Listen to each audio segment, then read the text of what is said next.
오늘 말씀은 요한계시록 12장 7절부터 17절입니다. 요한계시록 12장 7절부터 17절입니다.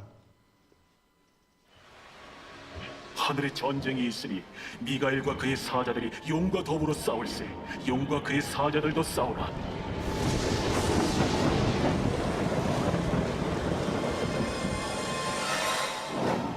이기지 못하며 다시 하늘에서 그들이 있을 곳을 얻지 못한지라.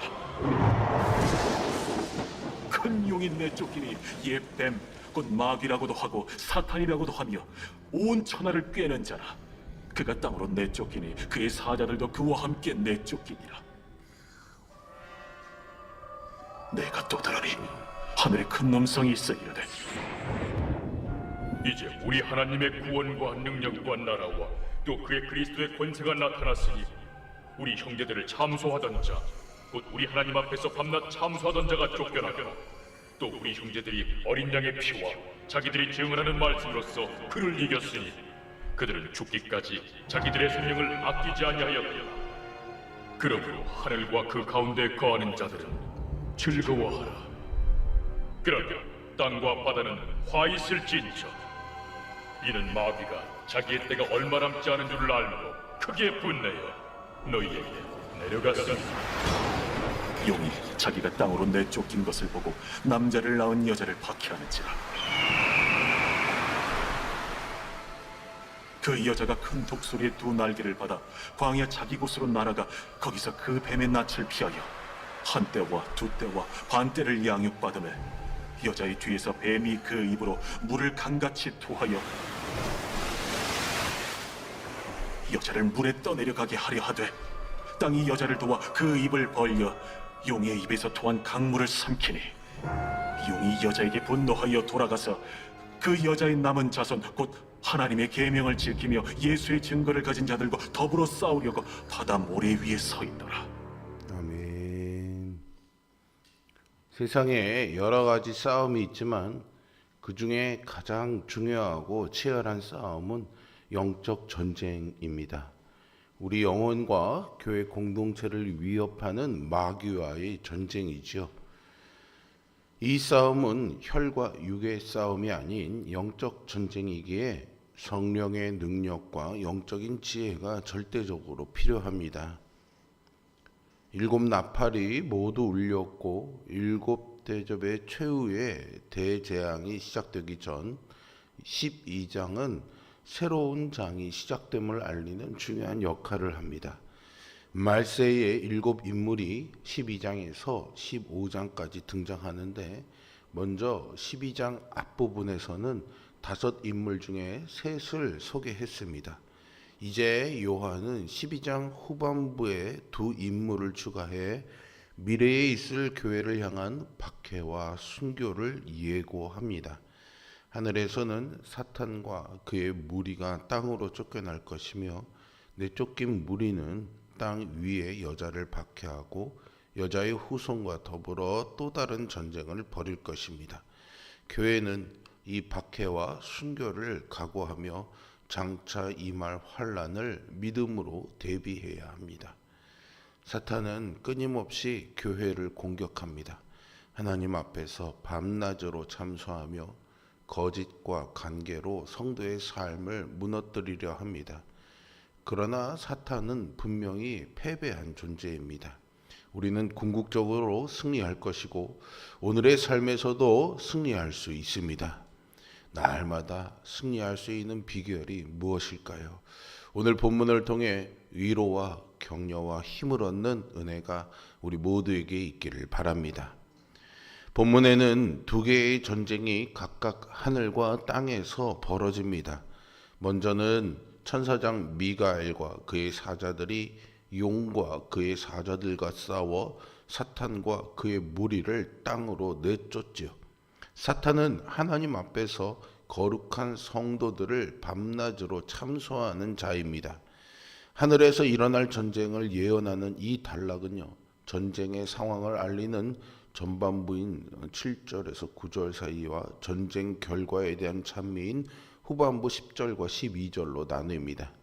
특히 후반부는 이 땅이 교회에게 주는 위로와 도전이 큽니다. 사탄과 그의 무리가 쫓겨난 결과에 대해 요한은 하나님의 구원과 능력과 나라와 또 그의 그리스도의 권세가 나타난 것이다 라고 말합니다. 이렇게 전쟁에서 승리한 요인이 하나님께 있음을 분명히 하면서도요, 11절에서처럼 우리 형제들이 어린 양의 피와 자기들이 증언하는 말씀으로 그를 이겼으니 라고 기록해서 죽기까지 싸우며 복음을 증언한 성도들의 충성이 기억될 것임을 강조합니다. 주님이 이루신 영광스러운 승리에 성도들은 동참할 수 있습니다. 어린 양의 피의 기초에 허락하신 말씀을 담대히 증언할 때 원수 마귀는 내쫓기고 온 하늘이 즐겁게 소리칠 것을 소망합니다. 승리의 비결은 어린 양의 피와 말씀입니다. 사탄의 또 다른 이름은 참소하는 자라고 했죠. 참소는 재판장 앞에서 누군가의 죄를 고소하는 행위입니다. 사탄은 끊임없이 우리를 정죄하고 죄책감에 빠뜨리며 좌절시킵니다. 그러나 어린 양 그리스도의 피를 의지하는 사람은 사탄은 정죄할 수가 없습니다. 하나님이 예수님의 피값으로 우리를 사셨기 때문에 우리는 더 이상 사탄에게 종노릇할 이유가 없습니다. 보혈의 능력으로 우리는 하나님의 자녀가 되었고 언제든지 하나님의 보호자 앞에 나아가 하나님이 주시는 권능을 덧입고 승리할 것을 믿습니다. 그뿐만 아니라 성령의 검인 하나님의 말씀을 우리에게 주셨습니다. 전쟁에 임하는 군사에게 막강한 무기가 없으면 승리를 보장할 수가 없겠죠. 반대로 정말 강력한 무기가 쥐어져 있다면 승리는 보장된 것이나 마찬가지입니다. 하나님은 우리에게 사탄의 공격을 막아낼 뿐만 아니라 적을 찌르고 물리칠 수 있는 성령의 검을 주셨습니다. 조선시대에 무예도보통지라는 무술교본에 실린 검술로 군사들을 훈련시켰습니다. 오늘날 군대에도 군인들을 훈련시키는 교본이 존재합니다. 군사들이 전쟁에 대비해 자유자재로 검을 다룰 수 있도록 훈련하듯이 성도는요, 말씀을 무기 삼아 훈련받고 대적에게 맞서야 합니다. 하나님의 말씀을 듣고 읽고 암송하고 묵상하고 실천해야 되는 이유는 여기에 있습니다. 이렇게 성도가 하나님 말씀에 깨어 있을 때 참과 거짓을, 선과 악을 분별할 수 있습니다. 그리고 진리로 사탄의 거짓을 깨뜨리고 하나님의 뜻을 따라 살 수 있습니다.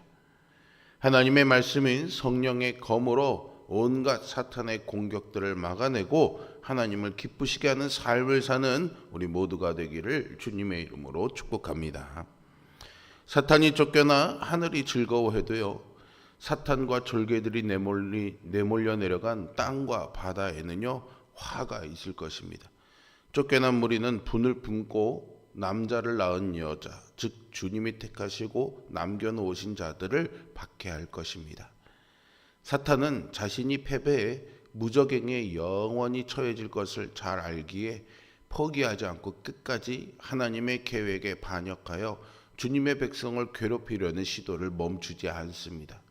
그러나 걱정하지 마십시오. 하나님은 독수리 날개로 당신의 백성을 보호하시고 정해진 기간에 안전하게 지켜주실 것입니다. 원수마귀가 온갖 수단을 동원해 성도를 쓸어버리려 해도 하나님은 기적처럼 백성들을 보호하실 것입니다. 오늘 이 요한계시록 본문은 이 땅에 내려질 화를 계속 경고하면서도 끊임없이 당신의 백성을 지키시는 하나님의 신실하심을 보여주고 있습니다. 사탄이 아무리 발버둥치고 발악해도 사탄의 패배와 교회의 승리는 확정되어져 있습니다. 따라서 본문은 땅에서 당할 핍박에 대한 경고라기보다는 오히려 승리를 확신시키는 격려라고 할 수 있습니다. 본문은 용 앞에서 당당히 맞설 성도를 17절에서 이렇게 표현합니다. 여자의 남은 자손 곧 하나님의 계명을 지키며 예수의 증거를 가진 자들이라고 말이죠. 이것은 말세의 성도들에 대한 묘사와 동시에 우리를 향한 주님의 명령이기도 합니다. 박해가 더해질수록 하나님의 계명을 붙잡아야 됩니다. 우리에게 남겨진 예수의 증거를 더욱 붙드십시오. 그 힘을 의지해 원수 마귀와 대적하여 싸우십시오. 우리에게는 승리가 확정되어 있음을 믿으십시오. 사람들에게 자기 생명보다 더 소중한 것이 뭐가 있겠습니까? 돈이나 권력 혹은 명예를 중시하며 사는 사람도 그런 것들을 위해 목숨을 내어놓지는 않을 것입니다. 그런데 주님을 위해 자기 생명을 희생한 사람들이 있습니다. 초대교회 최초의 순교자 스데반을 비롯해 이루 헤아릴 수 없는 많은 성도들이 믿음 때문에 목숨을 잃었습니다. 사탄은 자기의 실패를 잘 알고 있습니다. 그래서 성도들을 괴롭히고 교회를 무너뜨리기 위해 지금도 발악하고 있지요. 그는 성도들의 목숨까지도 위협하면서 우리를 믿음에서 이탈시키려고 온갖 간계를 꾸밉니다. 사탄의 이러한 위협을 이기는 길은 우리의 생명보다 주님을 더 사랑하는 것입니다. 사탄은 우리의 육체를 해할 수는 있겠지만 하나님을 사랑하는 마음에는 어떤 영향도 줄 수 없습니다. 사도 요한의 수제자이자 초대교회의 지도자였던 폴리갑이라는 분은요, 황제 숭배를 거절함으로써 순교의 제물이 되었습니다. 그는 산채로 불태워지는 화형을 앞두고 게르마니쿠스 총독의 회유를 받았습니다. 그러나 폴리갑은 왕이신 하나님이 한 번도 자기를 부당하게 대우하신 적이 없으므로 하나님을 배반할 수 없다고 항변하면서 화형을 피하지 않았습니다. 주님은 제자들에게 말씀하셨습니다. 자기의 목숨을 보존하려는 사람은 오히려 목숨을 잃고 주님을 위해 자기 목숨을 잃는 사람이 살 것이라고 말이죠. 이 말씀에 의지해 일사각오의 정신으로 살아가는 자들에게 사탄의 공격은 무력화될 것입니다. 마귀는 자신의 때가 얼마 남지 않았다는 것을 잘 알고 있습니다. 그래서 발악하면서 성도들을 위협하지만 그 모습은 마치 겁에 질려서 이를 드러내며 으르렁대는 개와 같습니다. 겉으로는 위협을 주려고 하지만 그 속에 이미 패배가 정해져 있다는 불안과 두려움이 깔려 있습니다. 그러니 마귀의 발악에 두려워할 이유가 없지요. 오히려 우리는 어린 양의 피와 말씀을 능력을 붙잡고 담대하게 영적 전쟁에 맞서야 합니다. 승리는 이미 우리에게 주어졌습니다. 사탄의 운명은 실패와 멸망입니다. 예수님의 죽으심과 부활로 사탄의 머리는 결정적으로 깨져버렸습니다. 사탄은 지금 마지막 발악을 하고 있습니다. 그러므로 성도들은 주님의 보혈과 말씀을 의지해 사탄의 관계를 물리쳐야 합니다. 자기 생명을 걸고 헌신하는 마음으로 맡겨진 사명을 감당할 때 우리는 매일 마귀를 상대로 승리할 수 있습니다. 교회는 지금도 크고 작은 영적 싸움을 수행하고 있습니다. 때로 우리는 넘어지기도 하고 쓰라린 패배를 맛보기도 하지요. 그러나 전쟁은 하나님께 속하기에 궁극적 승리가 이미 선포되고 보장되었다고 성경은 약속하고 있습니다. 사랑하는 성도 여러분, 우리의 영혼은 주님 안에서 반드시 승리할 것입니다. 이 승리의 확신을 꼭 기억하며 사십시오. 이 승리를 바라보며 영적 싸움에 충성스럽게 임해 오늘도 승리하는 삶, 주님 오신 날까지 늘 승리의 편에 서 있는 우리 모두가 되기를 주님의 이름으로 축복합니다. 기도하겠습니다. 능력과 부와 존귀를 받으시기에 합당하신 아버지 하나님, 죄 많은 우리들을 사단의 참소 아래에서 죄에 짓눌려 살게 하지 아니하시고 어린 양 보혈의 피로 구속하시어서 거룩한 옷을 입혀주시고 하나님의 백성 삼아주시고 하나님의 자녀로 살아가게 하신 은혜 주시니 감사와 찬양을 올려드립니다. 이 은혜를 기억하며 하나님이 우리에게 이것을 확신시켜주는 말씀을 주실 때 그 말씀을 우리의 머리와 마음과 우리의 입술과 우리의 손과 발에 담아 살아내는 우리 모두가 되기를 원합니다. 성령님, 말씀을 기억나게 하여 주시고 또 기억하게 하여 주시고 또 이 말씀대로 살아갈 수 있는 힘과 능력을 우리에게 허락하여 주시옵소서.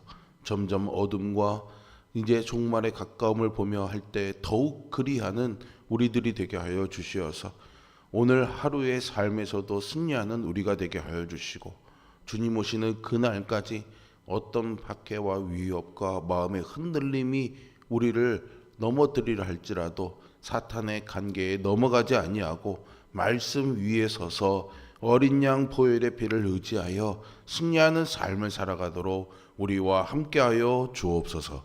예수 그리스도의 이름으로 기도합니다. 아멘. 하늘에 계신 우리 아버지